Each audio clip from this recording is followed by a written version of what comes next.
All right, let's talk some good drafts. These are my 7 favorite drafts. And listen, there might be a couple of surprises that are not on this list because what I am doing is not saying who got the most talent. Well, that seems like, that is the goal of the draft. Certain teams have more draft capital, so you should expect them to get more talent. So that is not what I'm doing here. What I am doing is talking about which teams maximized their, the picks that they had to the full extent of their abilities. So how many picks did you have, and did you get the most value out of that? So for example, if a team has the first overall pick and does not pick, in my opinion, the best player, that is a negative, even if they ended up with higher players than someone who picked 25th, but, picked the 10th best player of that 25th pick. Anyways, let's get into the list. Number 1 on my list is going to be a team that has made a draft selection that I've been very critical of, but I still love their draft, and that's the Seattle Seahawks. Did not love the Kenneth Walker pick at 41, but again, that maybe some people, think it's worth a running back that early. I don't, but fine. I do really like the player, though, and he'll help the team. So their negative pick is still getting a good player, in my opinion. Charles Cross, number 9. I think that that's a great selection. I think that, he was my tackle 2 and my favorite pass protecting tackle. And with this draft where it seems like Seattle is kind of trying to set things up for whichever quarterback comes along next year, I would assume, unless they're really sold on Drew Lock or Geno Smith, I would assume that, this is someone that can really help them once the new quarterback comes in. Same thing with Abraham Lucas at 72. He's someone who I had a much higher grade on. I had him as a top 10 offensive lineman. He falls to 72. So he'll be a really good pass protector, I think. And when their tackles were in such desperate need that they needed some help, getting 2 good tackles, in my opinion,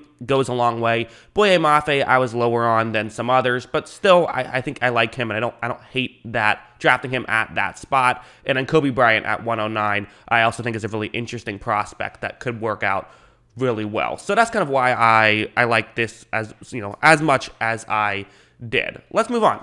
So let's go to the Ravens. This is a popular pick for one of the best selections, as the Ravens, they had just so many draft picks, and this is always going to give you a good draft is if you just get more players. The reality is having 12 players is better than having the 8, which is the average that a team gets in a draft, given, comp picks, obviously. So the fact that they got just so many players and players I like, Tyler Linderbaum was someone I was very high on.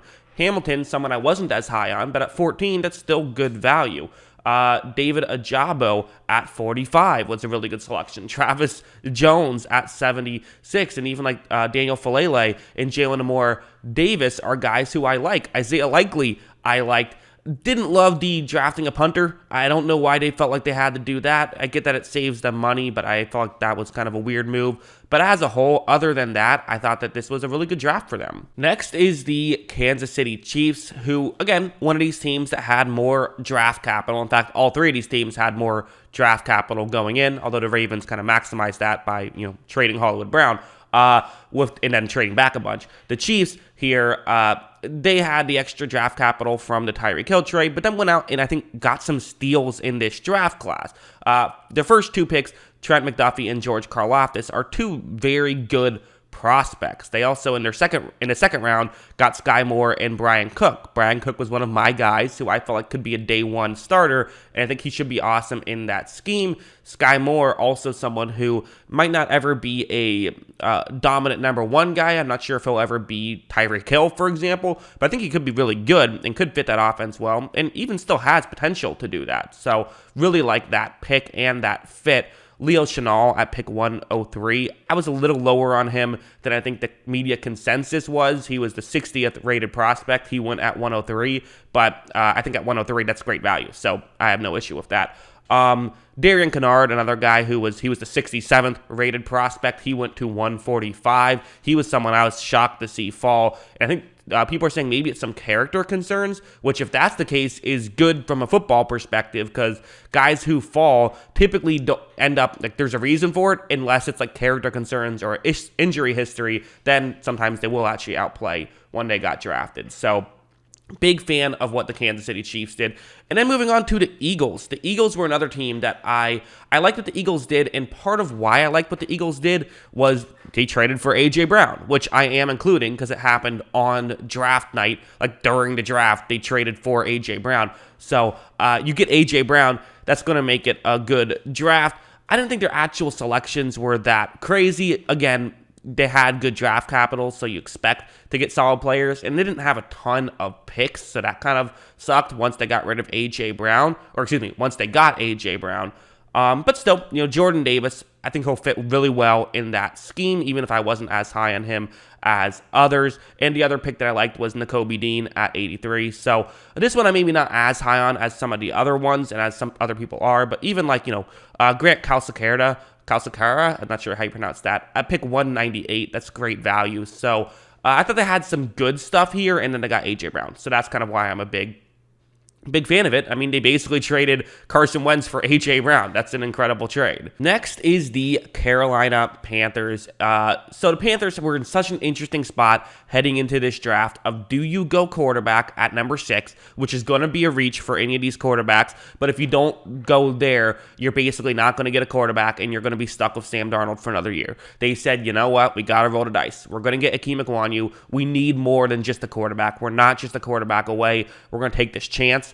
And then Matt Corral fell at 94. They trade up to get him. Just a great pick. Just a great decision to go up and do that, because you go out and you get your potential starting quarterback. I mean, Matt Corral, I feel pretty confident, is going to start games for Carolina. And it's not the worst situation in the world. This could have been like a job-saving draft for Matt Rule if the Panthers can do decent this year. Because they now have a couple of pieces in place, whereas had they gone Corral at number 6 overall, it just would have been tougher. I mean, you're losing out on a star player on a cheap contract for 4 years. If you do that in Akeem Ekwonu, you would have gotten someone else, later, but still, someone nowhere near as talented. So this is a team that not a ton of draft capital coming in outside of that number 6 pick, but they still maximized it well. And then they drafted like 4 insane athletes, hoping that one of them hits. We'll see how well that strategy works. Another one I have here is going to be the Lions here. Everyone talking about the Lions. Obviously, Aiden Hutchinson falling to them at 2. That's just a great pick. Like, that's just going to make you really, I mean, it's just a fantastic selection. And it kind of is one of those picks where, like, okay, there's a real chance that we look back at this 10 years from now and say, what the hell was Jacksonville doing not selecting him? Again, anything can happen, but he's, I think, the biggest can't-miss prospect in this draft.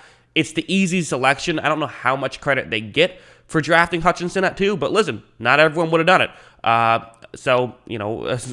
Clearly not everyone would have done it because the Jaguars picked Trayvon Walker ahead of him. So there's that. And then also trading up to get Jameson Williams was very fascinating because, again, you're giving up 2 players, which is always you're giving up an extra player, which is always kind of a bit of a risk. And I know some people feel like the trade was a steal. Some people also actually think that, okay, no, they actually gave up fair value for it. I think that's the case. I think they gave up fair value, but our perception of fair value is off because we are still used to the outdated Jimmy Johnson chart. That's kind of what I think. But they got fair value for a receiver, which they desperately needed. My one critique of the rebuild for the Lions is that they haven't paid enough attention to, the passing game, which is how you win football games. Go after guys who can cover in the secondary, go after receivers. Well, they got a receiver there. Another edge rusher in Josh Pascal, who's definitely very interesting, and Kirby Joseph, who will probably be a starting safety for them at pick 97. So, and even, I've heard some rumblings of Malcolm Rodriguez at pick 188 being a quality player. So, that's why I have them here for sure. Definitely one of the more, they got some big names in this draft for sure. Finally, at number 7, this is a team that not a lot of people are going to put on their top list. This is definitely one of the more underrated drafts, in my opinion. The Indianapolis Colts.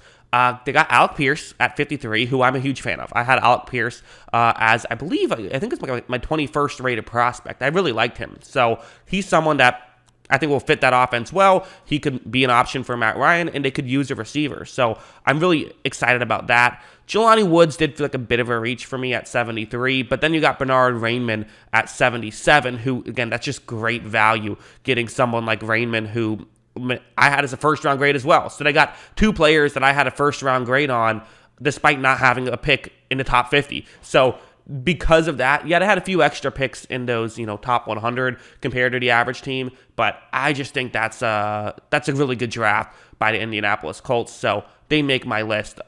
Should have mentioned at the beginning, these are in no particular order, just 7 of the best.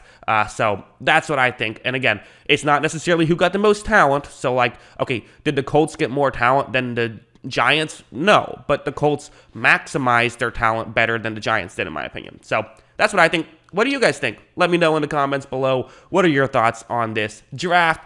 Always love hearing from you. And of course, as always, thanks for watching.